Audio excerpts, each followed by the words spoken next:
नाज़रीन आदाब, मैं रिदा खानम आपका खैर मकदम करती हूँ सियासत टीवी के special programme review of newspaper में। सियासत टीवी आपके लिए लेकर आया है अखबार से रिलेटेड एक ऐसा प्रोग्राम जिसमें हम आपको आज के अखबारात की हम खबरों के बारे में बताएंगे। इसमें लोकल, नेशनल और इंटरनेशनल खबरों पर डिस्कशन करेंगे और आपको अहम खबरों की जानकारी भी देंगे।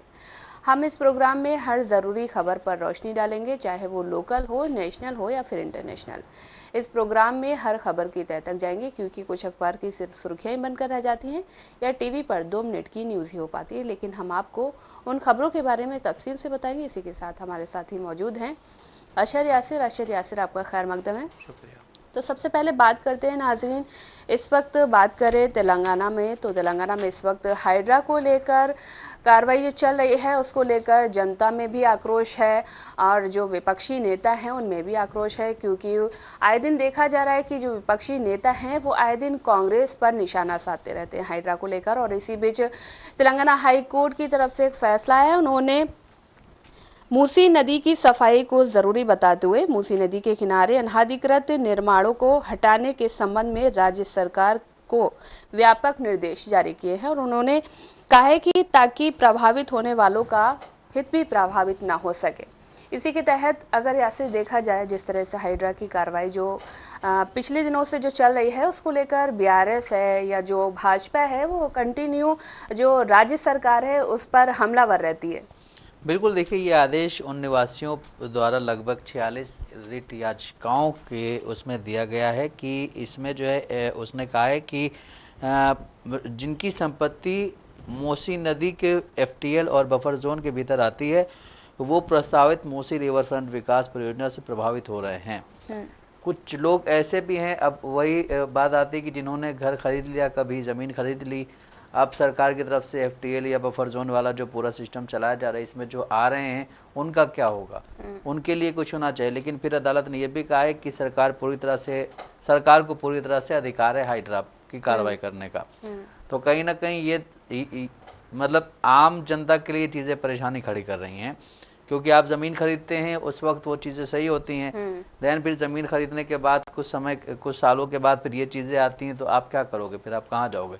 और फिर जिस तरह से बोला जा रहा है कि आपको एक 2 BHK मकान दिया जाएगा, लेकिन जिसका अपना घर होगा वो 2 BHK में अब कैसे सरवाइव करेगा। जी बिल्कुल, वो कहीं ना कहीं एक क्या बोलते हैं, लोग उसको डब्बा बोलते हैं 2 BHK को। जब आप कहीं और जाएंगे तो वहाँ पे जो लोग घरों में रहते हैं वो तो वो डब्बे में जाना पसंद नहीं कर रहे हैं। और जिस तरह से अभी जो कार्रवाइयाँ चल रही हैं, हाइड्रा कार्रवाई चल रही है, अभी इस वक्त फुटपाथ पे जो चीज़ें हैं उनको हटाया जा रहा है ताकि ट्रैफिक बाधित ना हो। लेकिन इसी के साथ काफ़ी चीज़ें और भी चल रही हैं। उसमें ये भी कहा गया है कि अवैध कब्जे की शिकार भूमि अन्यथा पट्टा रहित शिवम भूमि के रहने पर संबंधित लोगों को जानकारी देने या इसके मालिक को नोटिस जारी कर कानून के तहत आर्थिक मुआवजे का भुगतान कर भूमि का अधिग्रहण करने के लिए संबंधित अधिकारियों को क्या बोलते हैं, आदेश दिए गए हैं। ठीक है, इसमें अब वही होता है कि कुछ अवैध संपत्ति है, किसी की अवैध भूमि है, उसको लेकर के भी मतलब अब वो किसी की अवैध ज़मीन है, लेकिन उसको जिसने बेचा उसने तो वैध तरीके से लिया है ना उसे, उसके साथ क्या होगा फिर। तो उसमें बोला गया कि इसको भी क्या बोलते हैं वो देना चाहिए मुआवजा। लेकिन इसी बीच हमारे जो सीएम हैं रेवंत रेड्डी वो दिल्ली गए और उनके साथ डिप्टी सीएम भी दिल्ली गए, उन्होंने प्रियंका गांधी से मुलाकात की, उनको मुबारकबाद पेश की है। अब वो दिल्ली से आकर के यहाँ पे क्या चीज़ें होंगी ये अभी देखना बाकी है। जी, तो वहीं पर बात करें नाजरीन, इस वक्त संभल का मसला बहुत ही हाईलाइटेड है, क्योंकि संभल में जिस तरह की घटना हुई है वहाँ पर जिस तरह से 5 जो युवा हैं मुसलमान उनकी जो हत्या हुई है, तो उसको देखते हुए काफ़ी हालात वहाँ पर बिगड़ गए थे और इंटरनेट भी बाधित हो गया था। हालांकि धीरे धीरे हालातों में सुधार देखने को मिल रहा है। वहीं पर बात करें जमीयतुल उलमा हिंद की, तो उन्होंने सुप्रीम कोर्ट में आवेदन दाखिल किया है संभल मसले को लेकर। जमीयत ने कहा है कि 1991 के प्लेसेस ऑफ वर्शिप एक्ट के रहते धार्मिक स्थलों के सर्वे का आदेश अदालतें दे रही है, ये गलत है। वहीं पर जमीयत ने कहा है कि धार्मिक स्थलों के 1947 वाले स्वरूप को बनाए रखने की बात कहने वाले प्लेसेस ऑफ वर्शिप एक्ट को पूरी तरह से लागू होना चाहिए। इस बारे में जमीयत की याचिका जो है सुप्रीम कोर्ट में लंबित है।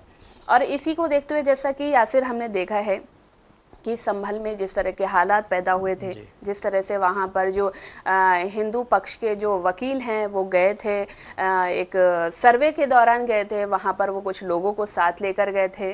उन लोगों ने, देखा जाए जैसे कि वीडियो सामने आ रही हैं, सूत्रों के मुताबिक भी बताया जा रहा है कि उन लोगों ने जिस तरह से जयसार के नारे लगाए, उसको देखकर जो युवा थे वो भड़क गए।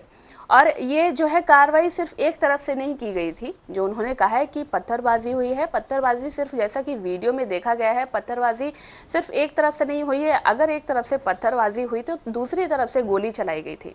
प्रशासन को ये हक नहीं है कि आप किसी पर गोली चलाएं, क्योंकि उसमें किसी की जान जा सकती है। जैसा कि हमने देखा संभल में जिस तरह की घटना हुई, 5 लोगों की जान गई। कुछ लोग ऐसे थे कि वो घर का सामान लेने के लिए निकले थे, लेकिन उनकी हत्या कर दी गई। इसमें कहीं ना कहीं उनका कोई भी हाथ नहीं था। लेकिन प्रशासन को ये ख्याल रखना चाहिए कि अगर इस तरह से माहौल बिगड़ता है तो उसमें इस तरह की कार्रवाई ना करें। देखिए, संभल में जिस तरह आपने बोला कि जमीयत उलमाए हिंद जो है वो सुप्रीम कोर्ट गई है जी, और कोर्ट से वो चीज़ों पे मतलब वहाँ पे अब डिस्कशन होगा कि क्या होना है क्या नहीं होना है। इसकी पूरी क्या बोलते हैं, एक इसमें बहुत समय लगेगा, ठीक है। और कोर्ट की तरफ से चीज़ें जब बाहर आएंगी तो उससे इन मामलों पे कुछ और भी हो सकता है। लेकिन जो आपने बोला कि वहाँ जो लोग गए थे वो जेएसआर के नारे लगा रहे थे, और जो उनके साथ जो वकील हैं जो कि यूपी के वकील कहे जाते हैं, जो अभी क्या बोलते हैं मतलब कई ऐसे केसेस में वो इन्वॉल्व हुए हैं, और वो कहीं ना कहीं अपने आप को इस वक्त का सुपरस्टार समझ रहे हैं, स्टार वकील बनाना चाह रहे हैं। वो आप जो वीडियो वायरल हुआ उसमें आप अगर देखेंगे तो उनके पीछे, जस्ट पीछे जो लोग हैं वही नारे लगा रहे हैं। आप वहाँ पे पूरी तैयारी के साथ गए थे, आप लोगों को भड़काने के लिए गए थे, आपने लोगों को भड़काया। उसके बाद पुलिस की ये हिम्मत कैसे होती है कि वो किसी पे फौरन फायरिंग कर दे। ये सब सरकार की तरफ से संयोजित होता है। सरकार की तरफ से ये अब कुछ चीज़ों को दबाने की वजह से कुछ चीज़ें शुरू की जाती हैं।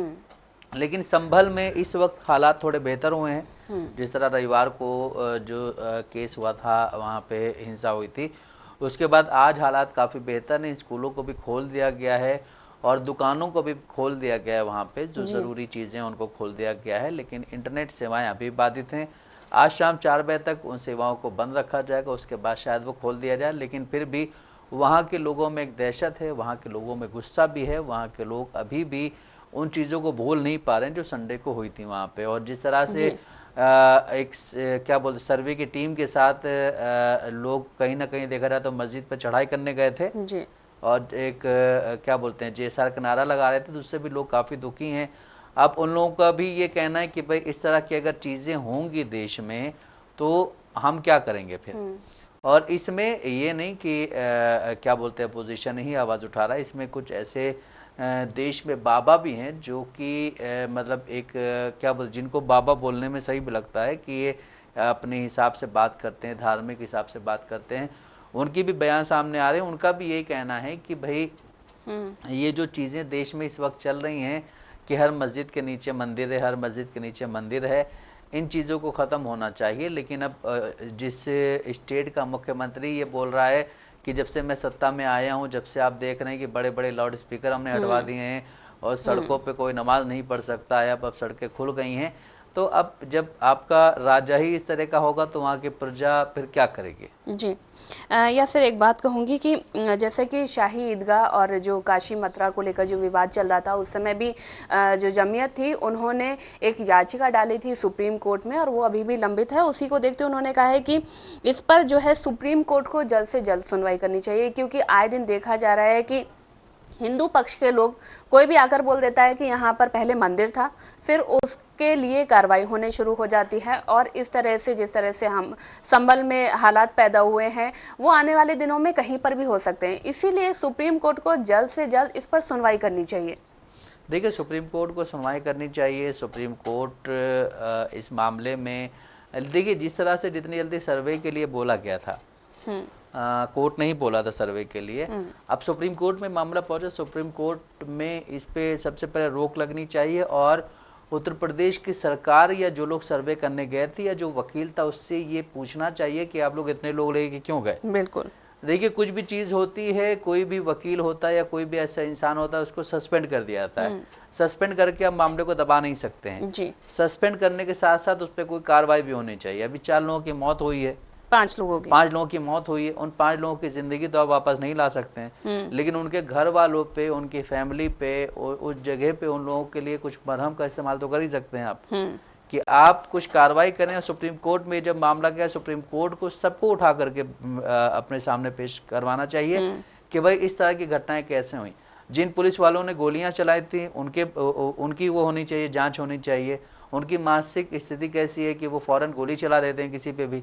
और फिर जो वकील गया था उस वकील को भी पेश होना चाहिए वहां पे, वकील से भी पूछताछ करनी चाहिए एज ए आरोपी जी, कि इन सब मामलों में वो भी कहीं ना कहीं इन्वॉल्व है। और जो लोग थे उनकी तो अब क्या ही बोले, क्योंकि वो तो एक ऐसा नारा लगा ही रहते हैं जिससे सुरक्षा कवच के नाम पे आजकल लोग लगा रहे हैं उत्तर प्रदेश का, हिंदुस्तान में हर जगह। तो ये सारी चीज़ें कोर्ट में पेश होनी चाहिए। कोर्ट में पेश होकर के इस पर कोई कार्रवाई होनी चाहिए। बिना कार्रवाई के फिर लोगों की क्या बोलते हैं वो लोग जो हैं और ज़्यादा इसमें वो होते जाएंगे, इन्वॉल्व होते जाएंगे, और वो कुछ भी कहीं भी कुछ भी करके ये वर्ड बोल सकते हैं। जी। इसी को लेकर जो संभल में जो घटना हुई है, इसी को लेकर एक एक्ट्रेस हैं स्वरा भास्कर, उन्होंने एक्स पर एक ट्वीट किया है।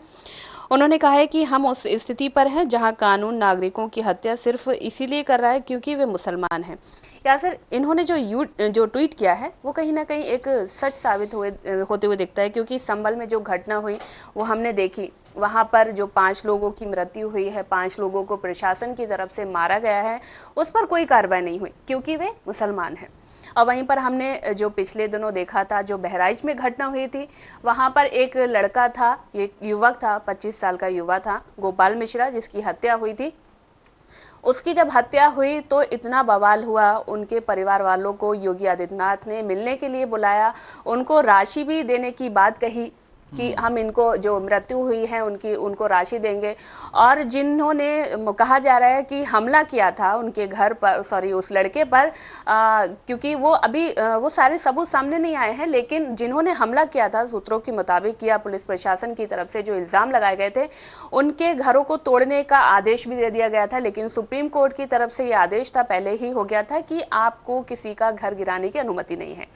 लेकिन वहीं पर देखा जाए, जिस तरह से जो बहराइच में घटना हुई थी, गोपाल मिश्रा की जो हत्या हुई थी, वहां पर गोपाल मिश्रा के शव को एक खाट पर रख के जो लोग जा रहे थे, डंडे हथियार लहराते हुए देखे गए थे, हमने देखा था उसमें वीडियो में। और जो है पुलिस उसको संरक्षण दे रही थी। 2 चीज़ें हैं यहाँ पे। सबसे पहले वो जो आपने बहराइच का जिक्र किया है, वो हिंदू रक्षक था, और ये जो 5 लोगों की मौत हुई है ये उपद्रवी थे, मुसलमान थे, क्योंकि उपद्रवी थे जी। ये वहाँ पे दंगा कर रहे थे और वो वहाँ पे पूजा कर रहा था। तुम्हारा क्या, इन दोनों में फ़र्क है। अगर आप यूपी के जो मुख्यमंत्री हैं, यूपी के जो मंत्री हैं, उनके नज़रिए से या बीजेपी के मंत्रियों के नज़रिए से देखेंगे तो ये उपद्रवी थे, और वो जो है वो हिंदू रक्षक था। उसके लिए राशि भी पेश की गई।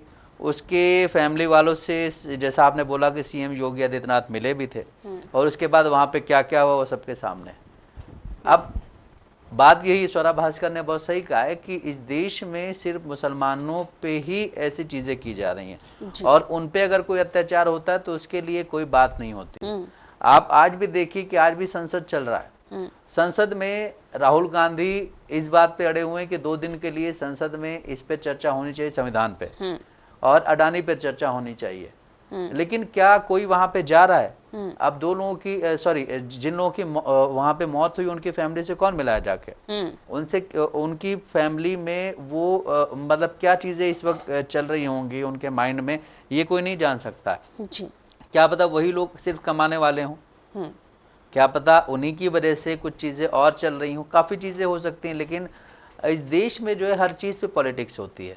इस देश में अगर कहीं ट्रेन हादसा हो जाता है उस पर पॉलिटिक्स होती है। इस देश में अगर किसी राज्य में रेप हो जाता है तो उस पर पॉलिटिक्स होती है। इस देश में अगर कहीं पे कोई मर जाता है तो उस पर पॉलिटिक्स होती है। अगर इस देश में किसी पे कोई गोली चला देता है तो उस पर पॉलिटिक्स होती है। लेकिन पॉलिटिक्स होने के कई रीजंस होते हैं कि वो किस समुदाय से है, वो किस जगह से है, या फिर वो किस राज्य में रेप केस हुआ है।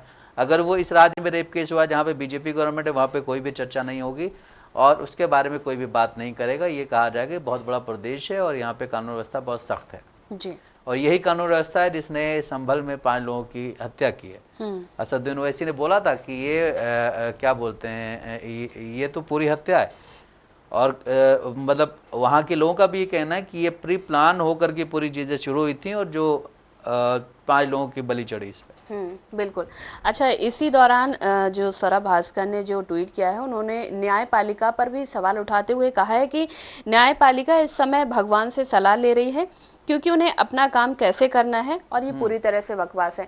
और ये बात, जैसा कि हमने पहले भी इस बात का जिक्र किया, क्योंकि कोर्ट इस चीज में फैसला नहीं कर पा रहा है। जैसा कि जमीयत ने पहले भी कहा है कि उन्होंने जो बाकी मस्जिदों के जो विवाद हुए थे उसमें याचिका डाली गई थी, लेकिन वो याचिका अभी भी लंबित है, उन पर कोई भी सुनवाई नहीं हो रही है। तो कहीं ना कहीं इसका दोषी सुप्रीम कोर्ट भी है। बिल्कुल। और वहीं पर बात करें हम महाराष्ट्र की, महाराष्ट्र में जैसा कि देखा गया कि रिजल्ट सामने आए और वहां पर भाजपा ने काफ़ी संख्या में सीटें जीती हैं और उनकी जो महायुति है वहां पर उनको सीएम को लेकर काफ़ी चर्चा चल रही है। लेकिन वहीं पर अभी भी सस्पेंस बरकरार है कि अगला सीएम कौन हो सकता है। लेकिन कहा जा रहा है कि शिंदे गुट की तरफ से कुछ जो शिंदे गुट के जो नेता हैं वो कह रहे हैं कि हमारे जो शिंदे हैं वही सीएम बने। लेकिन वहीं पर बात चल रही है, जैसा कि हमने देखा गया था पिछले दिनों, जो देवेंद्र फडणवीस हैं आरएसएस प्रमुख मोहन भागवत से मिले थे, वहीं से साफ हो गया था कि कहीं ना कहीं अंदर ही अंदर ये तय हो गया है कि अगला मुख्यमंत्री देवेंद्र फडणवीस ही होंगे। और वहीं पर अजीत पवार की बात करें तो अजीत पवार की तरफ से ऐसा कोई स्टेटमेंट तो सामने नहीं आया है, लेकिन सूत्रों के मुताबिक कहा जा रहा है कि उन्होंने भी इस पर हामी भर दी है। अभी इसमें उनको 2 विकल्प दिए गए हैं एकनाथ शिंदे को। उन 2 विकल्पों का भी खुलासा नहीं हुआ है, उन 2 पदों का खुलासा नहीं हुआ है, लेकिन कहा जा रहा है कि आप डिप्टी सीएम बन जाएं। बट वो एक्सेप्ट शायद अभी नहीं कर रहे हैं क्योंकि उनके जो एमएलए जीत के आए हैं उनमें से कुछ एमएलएज का ये कहना है कि आप डिप्टी सीएम बन जाएं, लेकिन ज़्यादा एमएलए ये कह रहे हैं कि महाराष्ट्र का चुनाव एक क्या बोलते हैं, वहाँ का जो सीएम है एकनाथ शिंदे, मराठावाड़ा वाला, जी, उसके फेस पे हुआ है चुनाव। चुनाव से पहले, चुनाव के बाद मुख्यमंत्री तो यही थे, इन्होंने कल इस्तीफा दिया है। इन्हीं के फेस पे चुनाव हुआ है, तो एकनाथ शिंदे को ही मुख्यमंत्री बनाना चाहिए, इस पे बात अटकी हुई है। वहीं जिस तरह आपने बात कही फडणवीस की, तो फडणवीस के बारे में भी चर्चाएं चल रही हैं, लेकिन फडणवीस का काम आसान नहीं हो रहा। प्रॉब्लम ये है कि आरएसएस अगर वहां से हामी भर भी देगा तो फिर दिल्ली में भी उस पर चर्चा होगी। और जिस तरह से आपने देखा कि एक क्या बोलते हैं बीजेपी के महासचिव थे जिनके पैसा वैसा पकड़ा गया था, वहां पे भी ये देखा जा रहा है कि देवेंद्र फडणवीस को ही ज्यादा वो दिया जा रहा है, तरजीह दी जा रही है, उसके अलावा किसी और को तरजीह दी नहीं जा रही है। कोई भी चीज होती है देवेंद्र फडणवीस को फौरन दिल्ली बुलाया जाता है। इससे भी कुछ लोग नाराज है वहाँ पे कि भाई हम लोग भी लीडर्स हैं, हमारे साथ भी होना चाहिए। जिस तरह आपने बोला कि वहाँ के अजीत पवार जो हैं एनसीपी वाले, उनका मसला ये कि उनके भी लीडर्स कह रहे हैं कि भाई हम कब तक डिप्टी सीएम का पद संभालते रहेंगे, हमें भी सीएम पद मिलना चाहिए। तो जीतने के बाद, इतनी सीटें आने के बाद भी बीजेपी कहीं ना कहीं अभी भी गिरी हुई है। महायुति की सीटें बहुत आई हैं, लेकिन महायुति में सबसे ज्यादा सीटें बीजेपी की आई हैं। बीजेपी की सीटें आने के बाद अब लोगों का ये कहना था कि सीएम फडणवीस बनेंगे, लेकिन उसके अचानक बाद ये हुआ कि उसके अगले ही दिन जो अजीत पवार का गुट है उसने एक पोस्टर लगा जिसमें लिखा हुआ था भावी मुख्यमंत्री। उसके बाद फिर शिंदे वाले गुट ने भी ऐसा काम किया, फिर फडणवीस के बारे में भी ऐसा होने लगा। और फिर वहाँ पे जो अपोजिशन है, चाहे वो शिवसेना यूबीटी हो या कांग्रेस हो या फिर एनसीपी जो है उनकी शरद पवार की, वो भी इस पर तड़ातड़ बयान दे रहे हैं। उनके बयान सामने आने के बाद कहीं ना कहीं फिर उन लोगों में एक वो पैदा हो रही है। लेकिन अभी बीजेपी अगर कुछ ऐसा करती है तो भी उसके लिए कोई ज़्यादा वो नहीं होगा, क्योंकि वहाँ पे एमबीए की सीटें कम आई हैं। एमबीए की सीटें अगर 100 से ज़्यादा आई होती, 150 के करीब आई होती, तो शायद इनको थोड़ा डर लग सकता था बीजेपी को। लेकिन एमबीए वहाँ 53-54 पे सिमट गई है।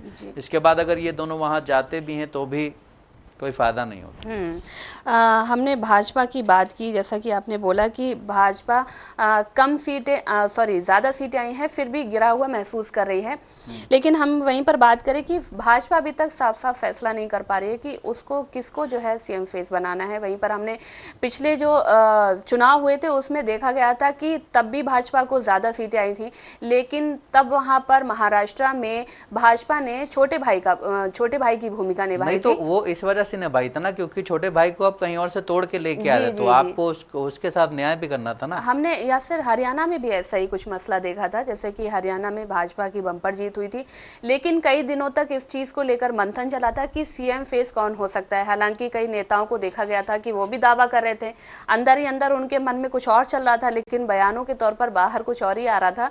लेकिन बाद में जो फैसला हुआ उसको सभी ने स्वीकार किया। बिल्कुल। और जैसा कि हमने हरियाणा में देखा, हमने जो महाराष्ट्र में देखा कि सीएम फेस को लेकर अभी कुछ भी क्लियर नहीं हो पा रहा है, तो वहीं पर बात करें झारखंड की, तो झारखंड में 28 तारीख को यानी कि कल जो हेमंत सोरेन हैं उनका शपथ ग्रहण समारोह होगा। और इसमें जो है देखा जाए तो वहाँ पर जो कांग्रेस की जो भूमिका है वो कहीं ना कहीं अधर में लटकी हुई दिखाई दे रही है, क्योंकि हेमंत सोरेन जो है उन्होंने साफ साफ मना कर दिया है कि वो सीएम जो डिप्टी सीएम है उसका फेस वो अभी कांग्रेस के किसी भी नेता को नहीं देना चाहते हैं। बिल्कुल, जिस तरह से जो जानकारी सामने उसमें यही आया है कि डिप्टी सीएम का फेस तो नहीं मिलेगा, डिप्टी सीएम का पद तो उनको नहीं मिलेगा, लेकिन उनको 4 मंत्री पद मिल जाएंगे। उन 4 मंत्री पदों में जो नाम सबसे ज़्यादा सामने आ रहे हैं, उन नामों में सबसे पहले नाम है उमेश उर्वा, और वहीं दूसरे नंबर पे दीपिका पांडे सिंह, तीसरे नंबर पे इरफान अंसारी, और चौथे नंबर पे अनूप सिंह या फिर श्वेता सिंह में से कोई एक होगा, क्योंकि चौथे के लिए अभी माथापच्ची चल रही है उधर। लेकिन जिस तरह आपने बोला कि कांग्रेस पार्टी को वहाँ पे क्या बोलते हैं डिप्टी सीएम नहीं मिल रहा, तो हमने कुछ दिनों पहले जम्मू कश्मीर में भी देखा था कि जम्मू कश्मीर में भी कांग्रेस सीट लेके आई थी, लेकिन कांग्रेस ने वहाँ पे क्या बोलते हैं अपने आप को बिल्कुल पीछे रखा। वहीं अगर बात करें तो झारखंड में जेएमएम कांग्रेस का जो वो क्या बोलते हैं गठबंधन है इंडिया का, उसमें 56 सीटें आई थी, बीजेपी को 24 सीटें आई हैं। वहीं अगर बात करें जेएमएम की, तो जेएमएम को 34 सीटें आई थी, कांग्रेस को 16 सीटें हैं, आरजेडी को 4 सीटें हैं और सीपीआईएम को 2 सीटें आई हैं।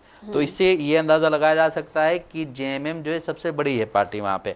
अब जेएमएम पहले भी क्या बोलते हैं वो थी, उनके मुख्यमंत्री थे हेमंत सोरेन, जिनको कुछ देर के लिए जेल में डाला गया, उसके बाद फिर उनके सीनियर लीडर बने मुख्यमंत्री, लेकिन जब हेमंत सोरेन वापस आए तो फिर उनको हटा दिया गया, उसके बाद उन्होंने पार्टी छोड़ दी। अब अगर कुछ ऐसा होता है किसी भी स्टेट में, तो बहुत सोच समझ के कोई डिप्टी सीएम बनाया जाएगा। जिस तरह से आपने देखा कि अभी आतिशी वहाँ पे सीएम बनी है, आतिशी सीएम बनी है, लेकिन उसके बाद कैलाश गहलोत पार्टी छोड़ के चले गए बीजेपी में। तो अंदाजे ये भी लगाए जा रहे थे कि शायद कैलाश गहलोत जो थे वो आतिशी से सीनियर थे और वो चाह रहे थे कि मुझे सीएम पद मिले, लेकिन उनको नहीं मिला। इसका बीजेपी भुना रही वहाँ पे। लेकिन इस वक्त जो हालात हैं दिल्ली में मतलब दिल्ली के लोगों का ही खुद ये कहना है कि हो सकता है इस बार का दिल्ली का जो 2025 का विधानसभा चुनाव है वो आम आदमी पार्टी के लिए टफ हो। बिल्कुल। अब अगर हम बात करें झारखंड की, तो झारखंड में कल जो है वो सीएम पद की शपथ है।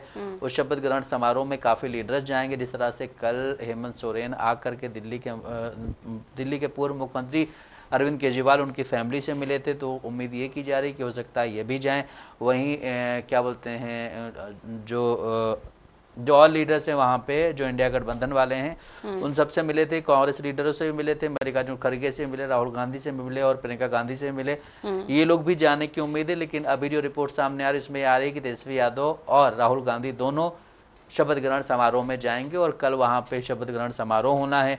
इसको लेकर के काफ़ी तैयारियां भी की जा रही हैं। और जिस तरह से इस बार काफ़ी सालों का रिकॉर्ड टूटा है, झारखंड में कोई सरकार दोबारा रिपीट हुई है।